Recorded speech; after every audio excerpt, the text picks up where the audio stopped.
Hello, Player 3 here. The year is 1990, and you're watching Retro Rewind, another in-depth review filled with the history behind the game. I'll walk through the manual, my own gameplay ratings, and much more.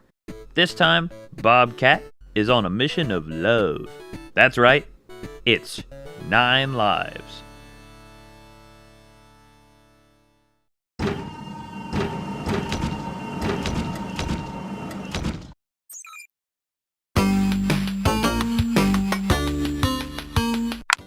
Nine Lives was developed by Frames, published by Arc Software, and designed by Graham Kenny Everett, whose design catalog contains other games such as Star Trek The Rebel Universe in 1987, Star Goose Warrior in 1988, and Prince in 1989, which, from an initial outside perspective of those games, from screenshots, all look visually pleasing and well done. That being one of the reasons I was intrigued to play Nine Lives in the first place. Arc was a software division of Atari, founded in 1988, and only existed for a few years. Their logo depicting the hands from the creation of Adam by Michelangelo with a lightning bolt connecting them, and their slogan, "Reach out for the power." Arc's game-focused platforms were the Amiga, Atari ST, and IBM Personal Computer, and released primarily in the UK. And Frames, well, they only ever developed 5 games that I can find, one being the aforementioned Prince. The idea for the game Nine Lives came from Everett observing that cartoon-style computer games have never really found their footing in the gaming industry. Finding that surprising, took it upon himself to make a game that combined that cartoon style with a fast-paced platform environment. And who to have as the main character? How about Bobcat? A bobcat named after their Arc Software boss, Bob Katz, a human. In Everett's words, being a cat, we thought we'd give him 9 lives, but they are quite easily expendable. But the game isn't as simple as that. The game has a plethora of enemies to encounter, and is strewn with comedy, as graphic artist Simon Lawson describes it. With cartoon style, you can get away with anything. There's a lot of comedy in the animations, such as Bob scurrying frantically to get a grip on a platform.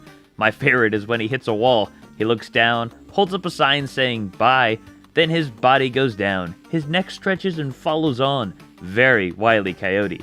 Excellent fun. It seems like they had a lot of fun making this game, but did I have fun playing it? No.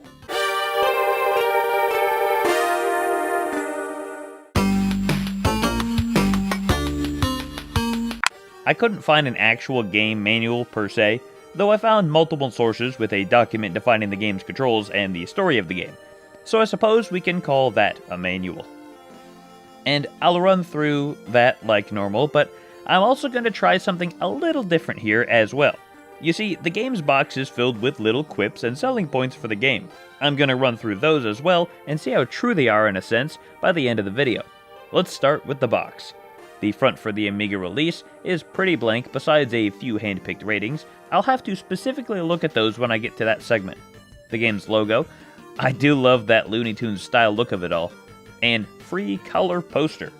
The poster has a lot on it. It's wacky, it's catchy, it's more than up to scratchy. Whatever the hell that means. Underneath the name, Bobcat has a girl in every town, but there is one who's special to his heart, Claudette Cat. Claudette has the biggest eyes you've ever seen, and Bob aims to make her his queen. Off Bob goes to sing his night song, but arrives just in time to see his beloved being whisked away by 2 of the mad scientist's men. What horrendous experiments will the scientist carry out on old Cutie Paws? Can Bob save her in time? What I really want to look at is at the bottom. 4 massive levels, each featuring over 100 rooms. Okay, that's pretty cool. Stunning animation. That will be up to interpretation. The ultimate in platform playability. Bold claim, whatever they mean by it exactly. And original game soundtrack. I would hope so. And includes free color poster. Why do they have this on the very same color poster? I'm starting to get Bubsy 3D Gold X Award vibes, and I don't like it. On the back of the box, it says the same things, but also amazing endgame scene. Okay, now I'm excited to beat the game. Let's keep trucking. Now the manual. Bobcat has a girl in every town. Oh, this was on the poster. Well, I'll skip that then. For controls, 9 Lives has a joystick. Walking is left and right. Up will hop Bob up in place. And for jumping, pull the joystick down to crouch. For a jump, the longer you hold the joystick down, the bigger the jump will be. Pressing the fire button during a jump will cancel the jump. Throwing wool, pressing the fire button throws a ball of wool to stun your enemies. Swimming and flying, move the joystick up in the direction you wish to travel. Okay, easy enough. The hardest part will be getting used to measuring the jump distance, which is indicated on the game's HUD. For gameplay, Bob's aim is to rescue his girlfriend from the mad scientist. Before he can do that, he must first rescue his buddies. There are 6 caged cats in each section of the trail, and they must all be rescued before Bob can gain access to the next section. On his travels, Bob will meet many mutated animals who will sap his strength whenever he touches them. Bob can stun these creatures by hitting them with his ball of wool. Scattered along the way, Bob will find various items which may aid him in his quest. There is food which will help him restore his energy, presents which he can collect for his girlfriend, keys which he will need to open doors and release his pals, and other special items which affect Bob and his environment. Picking up a pair of wings puts Bob into Heli Bob mode, allowing him to fly. Picking up a cat's head awards Bob with an extra life. Collecting a white cat's head wearing sunglasses switches on Invisibob mode. Making Bob invisible to his foes and collecting a shield bearing the letter B turns on Super Bob, which temporarily protects Bob from attacks from mutant animals. Okay then, time to put it all into practice.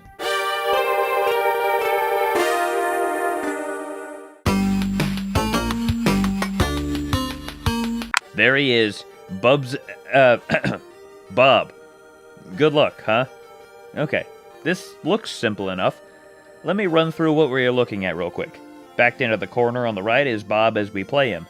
On the HUD overlay border on the left is Bob and his incredibly long tail as our health gauge. Same imagery on the right, but that is for gauging the jump height. The longer you hold it down, the longer his tail gets, and the further he jumps. The current playthrough score on the top left, and the high score of all runs on the right.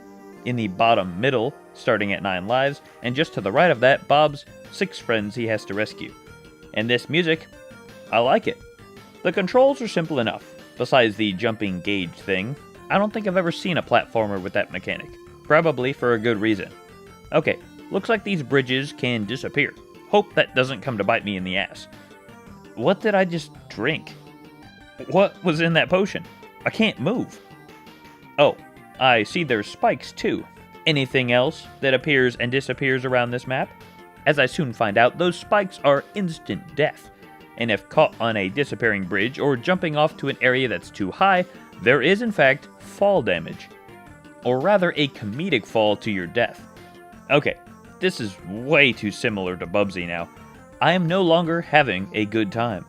9 lives may seem like quite a lot, especially when considering classics like Super Mario when you start with 3.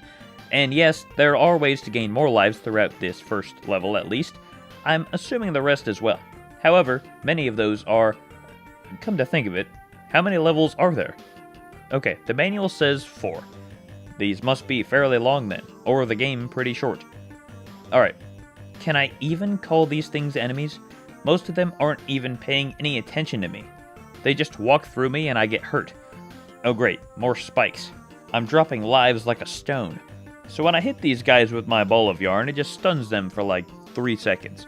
Is killing not allowed in this game? Is death too graphic a topic, or something? I mean, I guess not, since with every life Bob loses, he turns into an angel and floats to heaven. And that's the last life. Off to heaven. What? The hand of God just said nope. Bob's going straight to hell. Where was I? That beyond threw me off track. So the way Bob's sprite moves, while falling or after death or on a ledge, I like the Looney Tunes Sylvester, Tom, and Wile E. Coyote-esqueness of it all. But, hold on, how long is this song? Is there only one song? Yeah, I think so. Okay, I don't like it anymore. But these enemies that disregard Bob and that I can only stun, what's with that? Just entering Bob's personal bubble is enough to cause him physical harm? Or is his health all mental? Is that Bob's anxiety meter and he just takes damage from social interactions? Who is our cast of characters anyway? I'd say it would make more sense for the range of characters if they were mutants that this mad scientist created, but some of them look normal, like this owl just hanging out. But then we also have a coked out frog, a boxing turtle out of his shell, an artillery turtle, a unicycling bug, a cartwheeling bug, a dancing bug, a club-wielding dog, extendo-leg bellboy monkey, the diddling spider, a fucking weird-ass looking bat, a sassy grasshopper, a bird with a necktie doing squats, a bunny dancing the jig. I could go on. There's just no rhyme or reason. I don't think Bob's getting sent to hell when he dies. I think he's already there. So beyond the plethora of confusing misplaced enemies, we have confusing misplaced items. Among them are some that make sense. The keys open doors and release Bob's friends. Presents for Claudette, which really have no bearing in the game itself besides score. Getting all or none has no differing result on the endgame outcome. Extra lives, food for more health, then the wacky ones, different potions that cause different things to happen to Bob, which paralyze him in the process while we watch the effects and all enemies just walk through him, and while we can't do anything, still hurt him. Cool. Poison. You know, it poisons Bob. A pack of cigarettes? What the fuck? Wings that let Bob fly until the gauge on the right runs out or you touch the ground. Helicopter tail, or Heli Bob, is pretty funny, not gonna lie. And Invisibob. I love the Invisible Man reference here. And the Superman logo with a B instead of an S is for Super Bob, which makes him invincible for a short while. That's most of everything, but you get the picture. So the main goal, rescuing Bob's friends. Can I get more than one of these cats freed? Why is all of this so difficult? These hidden spikes seriously gotta stop. This is really getting on my nerves. This one song too. Silence would be better at this point. I'm getting to the point where I just want to give up and just look up what's in the next levels and the end. Okay, I just want to see level 2 if it's worth all the frustration to get through level 1. Okay, it looks almost identical in every single way and still the same one song. Okay, I'm looking at the end. Tell me at least the scientist boss fight is worth it. What? There's no boss fight? What a piece of shit!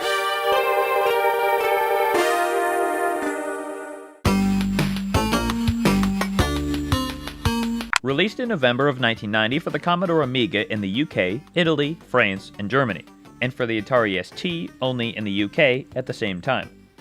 Reviews seem to range from very good to most of them calling it meh and a few dreadful ones, but my attention is drawn to the few reviews presented on the box art for the game itself. A 93% from Rave Magazine for the Atari ST version, a 91% from Atari ST User for the Atari ST version, and a rating of some amount by ST Action. The rating is 88%, but apparently that was too low to flaunt on the box art. And yes, that review was also for the Atari ST.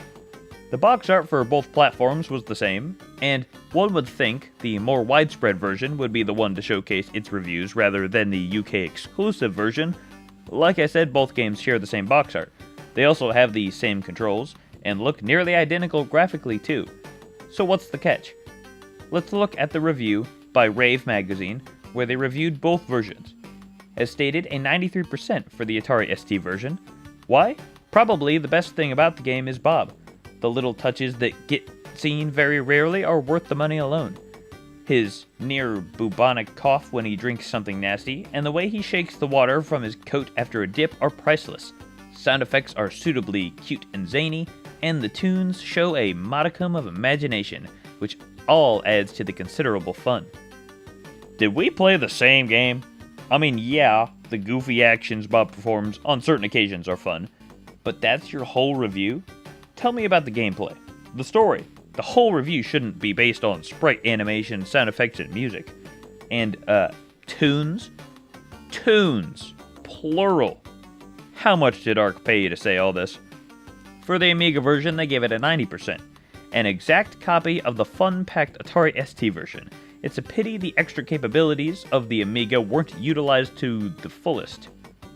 But still as entertaining. Huh? They docked it 3% because they are mad that they didn't make it an essentially different game for the Amiga, just to use every aspect it was capable of handling? I don't think I trust this magazine anymore. I need to hear from people that know what they're talking about. Power play, 19%. That's low. It's in German, but we have the technology. Okay, Google, why is almost every word a different font? Be normal for once, please. Cat haters can feel vindicated. What? In the floppy disk waste product, 9 Lives, the cute purrs only spread brilliant irritation and annoyance. In this antiquated jump and run game, you control your little furball through 4 fairly large levels. At the touch of the fire button, the pussy sprite sends a ball of wool whizzing by to paralyze annoying enemies. The barrenness of ideas is accompanied by an amateurish technical execution. The tired kitty is smashing around with such jerky controls that the milk in the bowl turns sour. Only the music reaches halfway professional level. The rest of the program is cast under a veil of forgetfulness. All for the cats. Let's fucking go! That's the review I wanted to hear. That was absolutely brutal, but deserving, I might add. As I see it, the reviewer might also just hate cats. But I digress.